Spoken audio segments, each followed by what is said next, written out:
Self-improvement and motivation for success. Chapter 1. Definition of a happy and successful life.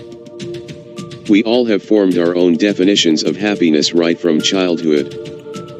A lot of these perceptions are because of conditioned development, i.e. they are a part of our habits due to repetitive inculcation by parents, teachers, and the society in general. That is why none of us has actually pondered about what exactly makes us feel happy. This feeling has been left to our subconscious, and we simply feel the happiness according to the situation we are in. A lot of small things can give happiness to us. For instance, just the thought of shopping or spending money tends to excite us and makes us feel happy. Opportunities and new ideas also have a similar effect on us. This excited state makes us imagine things related to these incidents. For example, the perspective of going on vacation while getting an office bonus would not only make us excited, but also make us plan and imagine the holiday. In fact, we would feel the bliss without actually being on the vacation itself. However, when being on the actual vacation, the excitement tends to settle down as one begins to feel contented. Same is the case with objects. We are quite crazy to purchase the latest cell phone, laptop, iPod, or the new car. But once we own that stuff, the excitement settles down and the appeal doesn't stay the same. The cycle of excitement begins again when another new product is launched. Let's pause for a second here and seriously think about our domain of happiness. Is it pertain to acquiring latest objects only? Does it end at wishes being fulfilled? Is our domain of happiness limited to spending good time with family or friends only? We are so involved in this cycle of wishes that we actually forget to see what real happiness is and how it can be achieved. Self-improvement and motivation for success. The domain or definition of happiness varies for every individual as they have their own individual needs. For some people, achieving a good career path provides happiness. For some, it is their fulfillment of goals and objectives, whereas bringing happiness on the face of the deprived can give some people happiness. However, everybody doesn't have it easy in this world. Our income, education, family, environment, society, and friends all affect our domain of happiness. We might not always have the desired income needed to fulfill the wishes, or maybe the career isn't going as smooth as we had planned. So what does it do to us? Does it burst our balloon of hope and excitement, or does it renew our hopes, makes us clear our visions and set ahead for the future with new motivation? How do you react when things don't turn out as you had planned? Most importantly, is your reaction appropriate, or do you need to change your attitude and perception? This book is all about you and how you can change dimensions in order to look ahead to a better future. The upcoming chapters are a complete guide so that you can set yourself in a new direction. After all, success is all about having the right paradigm shift. Self-improvement and motivation for success. Chapter 2. Self-improvement through motivation. In order to be happy and satisfied, one needs to be motivated. Motivation basically gives us the hope to look ahead and dream higher. It is the force that propels us to go ahead. But why do we need to change? People change for various reasons. Some change because they don't want to face the pain in their lives. Some change because they are sick of their failures. For instance, poor grades can make us realize the importance of hard work while studying and can motivate us to change. Similarly, debts can make us look for other jobs or to do more than one job. This world is full of negativity, and regardless of whatever people say, we need to face this negativity and try to get over it. But it is you who has to decide. Who is in charge of your life, you or your surroundings? Once you decide that you are in charge of whatever happens to you, you will put your foot down and get over whatever negativity surrounds you. It is easy for us to remain in the shelter of our comfort zone, but have you ever tried stepping out of your comfort zone and take a sneak peek into what lies beyond? What exactly prevents you from doing so? Failure, fears, shame. The basic thing that you need to improve yourself is first, to have a goal and set some objectives. Once you know where you are headed towards, you will easily maintain your focus and not be strayed away by anything that hinders your path. Next is to set some concrete plans which can enable you to go for your goals. While planning, don't just think within your comfort zone. Step out of the box in order to discover a newer you. Identify your problems and limitations and use techniques to get self-improvement and motivation for success. Over them. Make sure that you know what your weaknesses are and correct them while being in the domain of the ethical values that you cherish. Execute your plan and don't worry whether you have succeeded or not. Failures would not break you, but rather would strengthen you. Rework your plans if they fail, identify loopholes and use methods which help you overcome these loopholes. Every failure teaches you what to avoid and ends in giving you a big lesson. Learn from these lessons so that you can strengthen the newer you. Try to avoid negative thoughts and people. Such thoughts and words tend to self-limit your potential and make you go weak. If you believe in your plans, you focus on your direction and make changes only if you wish to, regardless of what others say. This approach would make you jump over the limitations that block your way. Lastly, you need to enjoy life and take things as they come. When you are happy and content, your mind would work faster and success will come your way.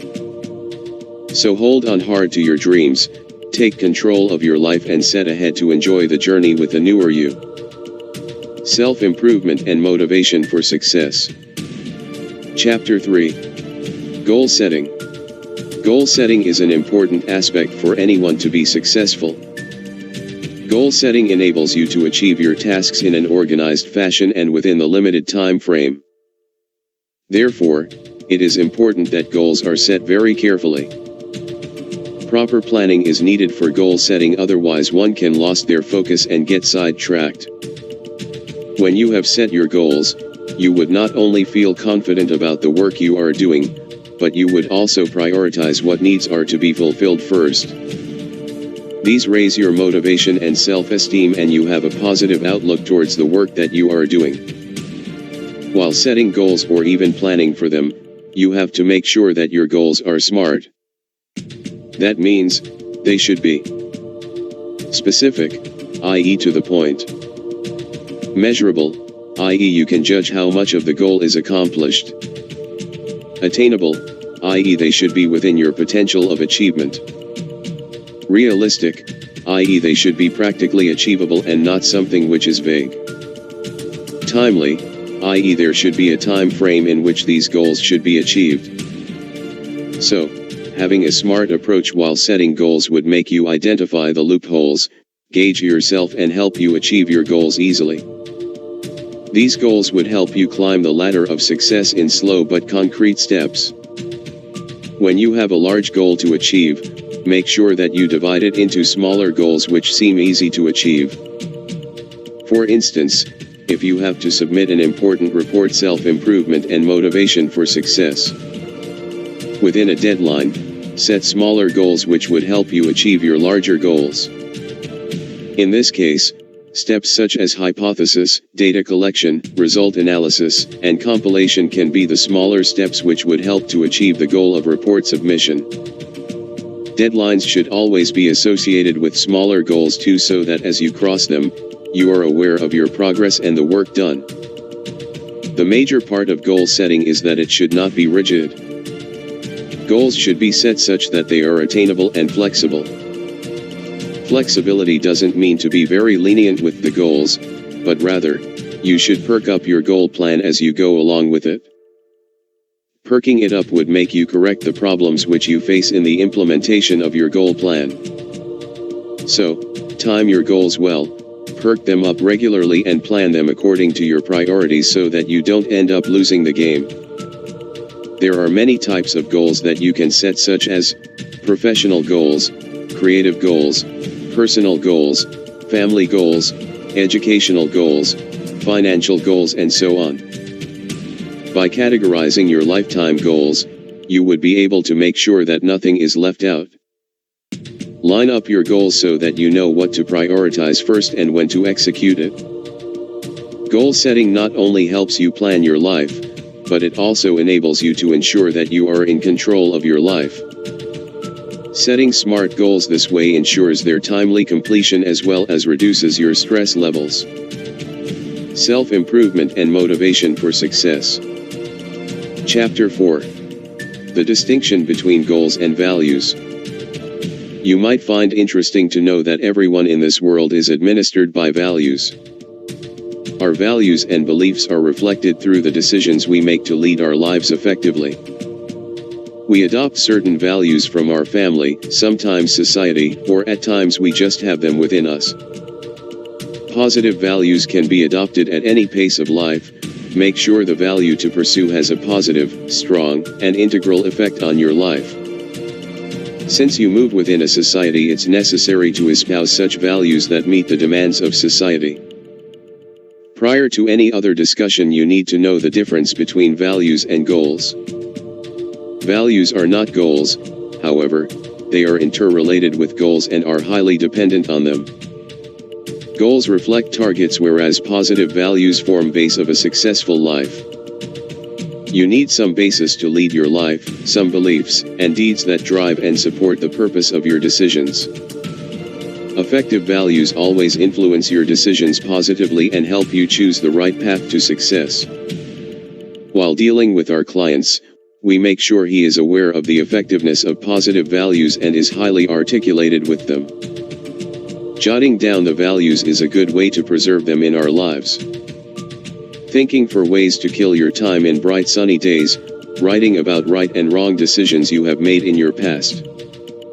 Considering the aspects of excitement and motivation in your life or pondering about the actions that may add stability provides you edges to realize what actuality values possesses in your life. Moreover, you will be clear to differentiate between positive and negative values that influence your life. You further need to know that your jotting of values should be in present tense rather in past. For instance, write, "I am stable financially more willingly than I will be stable financially." Self-improvement and motivation for success. All you need is to classify your values and jot them according to your priority. While writing "I am stable financially," you can add other values like "I pay my liabilities on time," "At the end of the month I am able to save some amount," and "I review my insurance regularly." You can state your values to the areas of family, friends, community, morals, education, career, health, finances, and recreation. Jotting your values and further classifying them might take time, but once you are through this course, you will surely be clear about what your values are and how they influence your actions. Don't hesitate in giving time to identify your values, since they are the basis on which you set up your goals. You become clear on what values have influenced your life positively and negatively as well. At times when you are in state of making a lifetime decision, you definitely need a clear vision of your potentials. You already have your values there in your mind, but writing them down on a piece of paper will surely help you classify them and set your priorities accordingly.